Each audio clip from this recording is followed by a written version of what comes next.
Digital public infrastructure, जी हाँ, भारत के G20 task force की रिपोर्ट इस पर जारी की गई है और भारत के G20 शेरपा अमिताभ कांत ने कहा कि भारत ने डिजिटल सार्वजनिक अवसंरचना यानी DPI में एक अभूतपूर्व पड़ाव प्राप्त किया, यानी 9 वर्षों में वो हासिल किया जो DPI के बिना हम 50 वर्षों में भी हासिल ना कर पाते। आज भारत में UPI का उपयोग रेहड़ी पटरी के जो विक्रेता है से लेकर बड़े शॉपिंग मॉल के स्तरों तक हो रहा है। वैश्विक स्तर पर जो डिजिटल लेन देन है उसका 46% लेन देन भारत में होता है। देखिए, डिजिटल मिशन के लिहाज से बहुत अहम है ये। वहीं ये सभी भारत के लिए कोविड-19 महामारी से निपटने के लिए आधारशिला साबित हुए। DPI का जो पूरा व्यवस्था थी वो बहुत अहम साबित हुई। कोविड-19 में 160 मिलियन लाभार्थियों के बैंक खातों में करीबन $4 बिलियन से ज़्यादा का हस्तांतरण हुआ है। मोबाइल पर डिजिटल वैक्सीन प्रमाण पत्रों के साथ 2 वर्षों में 2.5 मिलियन, आप समझिए, टीकाकरण हुए हैं। और डिजिटल व्यवस्था में भारत कई देशों से बहुत आगे निकल गया, जिसकी हमने तस्दीक G20 में भी देखी।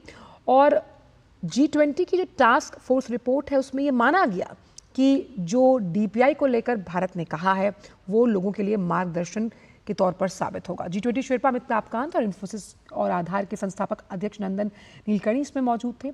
इस टास्क फोर्स के काम के कारण भारत की G20 अध्यक्षता के दौरान DPI को स्वीकार किया गया था। इसमें ब्राजील और दक्षिण अफ्रीका अध्यक्षता के दौरान कार्यान्वयन के लिए इसे आगे बढ़ाया जाएगा, यानी विस्तारीकरण होगा। टास्क फोर्स की रिपोर्ट का उद्देश्य दुनिया भर में DPI की नींव को मजबूत करना है। तो आप समझ सकते हैं कि बेहद अहम DPI सुरक्षित व्यवस्था की कैसे, ये जब हम लेन देन की बात करते हैं उस सुरक्षित व्यवस्था को कैसे सुदृढ़ बनाया जाएगा। बेहद खास मेहमान हमारे साथ इस वक्त जुड़ गए हैं इकोनॉमी टुडे में चर्चा करने के लिए। अमिताभ कांत जी मौजूद हैं, G20 के शेरपा। अमिताभ जी, बहुत बहुत स्वागत है आपका हमारे इस खास शो पर। पहला सवाल मेरा यही है कि जिस वित्तीय समावेशन की हम बात कर रहे हैं, आर्थिक परिवर्तन का हमने जिक्र किया, G20 की जो ये रिपोर्ट जारी हुई है टास्क फोर्स की, ये इस बात की तस्दीक करती है कि DPI गेम चेंजर साबित हुआ है। देखिए, ये जो टास्क फोर्स बनी थी ये G20 भारत की प्रेसिडेंसी में मेरी अध्यक्षता में, और नंदन नीलकणी इसके को चेयर थे। हमारा ये लक्ष्य था कि अगर सस्टेनेबल, वो पोस्ट कोविड एरा था, और अगर हमें सस्टेनेबल डेवलपमेंट गोल्स अपने अचीव करने हैं, दुनिया को अचीव करने हैं, तो डिजिटल पब्लिक इंफ्रास्ट्रक्चर के बिना नहीं हो पाएंगे। और ये हमने बताया कि भारत ने जो प्रगति की है वो 9 वर्ष के अंदर जो हमने प्रगति की है वो हमें 50 साल लगते, और कोविड के समय हम इतने वैक्सीनेशन कर पाए, और आज हम करीब दुनिया का 46% फास्ट पेमेंट करते हैं, और हम क्रेडिट देते हैं, हम स्टॉक मार्केट ट्रांजैक्शन करते हैं, इंश्योरेंस देते हैं, हम एजुकेशन, हेल्थ और न्यूट्रिशन के लिए DPI को उपयोग करते हैं। तो अगर दुनिया में और बाकी देशों को आगे तरक्की करनी है, और अगर टेक्नोलॉजी का उपयोग करके पोल वॉल्टिंग करनी है, तो DPI आवश्यक है। और इंडिया ने तो DPI किया, पर दुनिया को इसका डेफिनेशन एक्सेप्ट करना था, इसका फ्रेमवर्क एक्सेप्ट करना था, जो G20 में एक्सेप्ट किया गया। और ये पहली बार माना गया कि बिग टेक्नोलॉजी नहीं बल्कि डिजिटल पब्लिक इंफ्रास्ट्रक्चर जो ओपन सोर्स है, ओपन API है, जो ग्लोबली इंटरऑपरेबल है, जिससे कि नए स्टार्टअप्स इनोवेशन कर सकते हैं, वो आवश्यक है। कांत साहब, डिजिटल डिवाइड की जो एक खाई है, इस अंतर को पाटने में DPI ने बहुत अहम रोल निभाया है। खास तौर पर टेक्नोलॉजी ट्रांसफर, जब जो विकसित देश थे कहीं हिचक थी उनके अंदर, लेकिन अब जिस तरह से DPI एक मॉडल के रूप में व्यवस्थित हो गया है, आपको लगता नहीं है कि वो हिचक कम हो रही है और ग्लोबल साउथ के दायरे से अब DPI बहुत आगे निकल रहा है? तो सारे देशों में एक एग्रीमेंट हुआ G20 के समय, और खासकर क्योंकि हमने G20 को G21 बनाया और अफ्रीकन यूनियन को उसका एक सदस्य बनाया, तो 55 अफ्रीकन देश भी आ गए। तो अभी करीब दुनिया में देखते हैं तो 4 बिलियन लोग ऐसे हैं जिनके पास डिजिटल आइडेंटिटी नहीं है, करीब 2 बिलियन लोग ऐसे हैं जिनके पास बैंक अकाउंट ही नहीं है, और ये लोग फास्ट पेमेंट कर नहीं सकते। तो ये सारे देशों ने माना G20 के समय कि अगर हमें प्रोग्रेस करनी है, प्रगति करनी है, तो डिजिटल पब्लिक इंफ्रास्ट्रक्चर आवश्यक है। डिजिटल आइडेंटिटी, मोबाइल का उपयोग करना जरूरी है। जो भारत का मॉडल है डिजिटल पब्लिक इंफ्रास्ट्रक्चर, ये हम करीब 18 देशों में आगे ले जा चुके हैं, और जो देश हमसे मांगेगा हम उनकी मदद करेंगे और पार्टनरशिप में इसको आगे ले जाएंगे।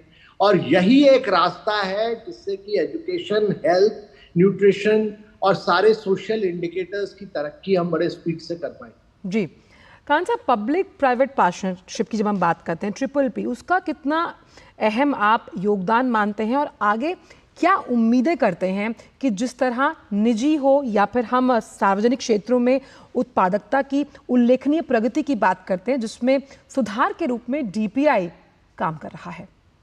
तो ये बहुत महत्वपूर्ण सवाल आपने पूछा है, क्योंकि जो डिजिटल पब्लिक इंफ्रास्ट्रक्चर है इसमें एक डिजिटल आइडेंटिटी की लेयर होती है और उसके ऊपर सारे प्राइवेट सेक्टर लोग ही काम करते हैं। भारत एक अकेला देश है जहां की फोन पे, गूगल पे के साथ compete करता है, पेटीएम, अमेजॉन पे के साथ compete करता है, और क्योंकि ओपन सोर्स है, ओपन API है, ग्लोबली इंटरऑपरेबल है, तो करीब 46 एप्स इस पे compete कर रहे हैं। इसी तरह क्रेडिट हो या हमारे कई स्टार्टअप्स हैं, मोबिक्विक है, पाइन लैब है। अब आप स्टॉक मार्केट ट्रांजैक्शन देखिएगा तो ज़ेरोडा है, ग्रो है, अपस्टॉक है। इंश्योरेंस देखिएगा तो गो डिजिट है, और ये सबके सब प्राइवेट सेक्टर ऑपरेशन कर रहे हैं। तो जो इनोवेशन आता है वो प्राइवेट सेक्टर से आता है, पर एक डिजिटल आइडेंटिटी लेयर बनाना आवश्यक है जो भारत ने बनाया है। और ये बाकी देशों का, जो यूरोप और अमेरिका का जो मॉडल है, बिग टेक का मॉडल है, जहाँ की हमारा डेटा, सिटीजन का डेटा ये लोग उपयोग करते हैं, अब बिग टेक उपयोग करता है। वही चाइना का मॉडल है कि हमारा डेटा वो लिस्ट ले लेते हैं। पर जो महत्वपूर्ण चीज DPI में है कि सिटीजन का डेटा सिटीजन ओन करता है, वो परमिशन देता है जी। वो टेक्नोलॉजी के थ्रू अपनी परमिशन देता है, उस ट्रांजैक्शन के लिए केवल उपयोग किया जा सकता है जी। तो आपका और मेरा डेटा हम खुद ओन करते हैं, और वो डेटा हमारा डेटा है, तो कोई उसको मिसयूज नहीं कर सकता। बहुत अहम आपने कहा, और मुझे रायसीना डायलॉग जो 2023 में हुआ था उसमें आपका संबोधन याद आ रहा है। आपने कहा था कि भाई DPI का उल्लेखनीय सफर रहा है, और आपने इसे भविष्य का मॉडल करार दिया था कि भाई उभरते हुए बाजारों के लिए एक ऐसा आविष्कार है जिसने विकसित हिस्से को भी बहुत पीछे छोड़ा है। तो नवोन्मेष, नवाचार के पूरे इस सेक्टर को खास तौर पर DPI के लिहाज से आप कितना प्रॉमिसिंग देखते हैं? देखिए, इसीलिए ये जरूरी था कि हम कहें, उससे अच्छा है कि G20 इस बात को माने। तो साल भर हमने मेहनत की, साल भर हमने लगातार सब कुछ बताया, समझाया और पढ़ाया लिखाया, और G20 ने इसकी डेफिनेशन को माना कि यही एक तरीका है दुनिया में इसको आगे ले जाने का। और G20 की डेफिनेशन के साथ G20 का फ्रेमवर्क माना गया, और सारे दुनिया के सारे लीडर्स ने इसको एक्सेप्ट किया, और अब ये दुनिया में का एक मॉडल बन के निकला है, जिसको ये रिपोर्ट ने बताया कि इस तरह से हम इसको आगे ले जाएंगे दुनिया में।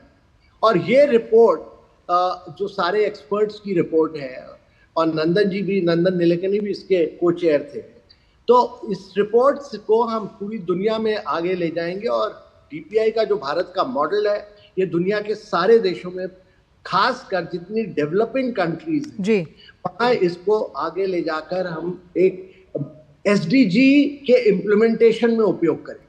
मल्टीलैटरल फोरम्स पर भारत को अब सॉल्यूशन प्रोवाइडर के तौर पर देखा जाता है, फैसिलिटेटर के तौर पर देखा जाता है कांत साहब। और जो जिक्र आप कर रहे हैं कि मिसाल के तौर पर मई 2023 का अगर मैं जिक्र करूं, तो भारत और यूरोपीय संघ का जो ट्रेड और टेक्नोलॉजी काउंसिल था, वहां जब बैठक हुई तो DPI की अहमियत को स्वीकार किया गया, यानी ग्लोबल साउथ से बहुत आगे बढ़ रहा है। तो कहीं ना कहीं हम ये मान सकते हैं कि जो फैसला उस वक्त तमाम देशों को, खास तौर पर जो विकासशील देश हैं, जो छोटे देश हैं, उभरते हुए बाजार हैं, अनएक्सप्लोरेबल एवेन्यूज हैं, उनके लिए DPI पेनिट्रेट करने के लिए बहुत अहम। बहुत सही कहा आपने, और इसीलिए भारत पूरी कोशिश कर रहा है।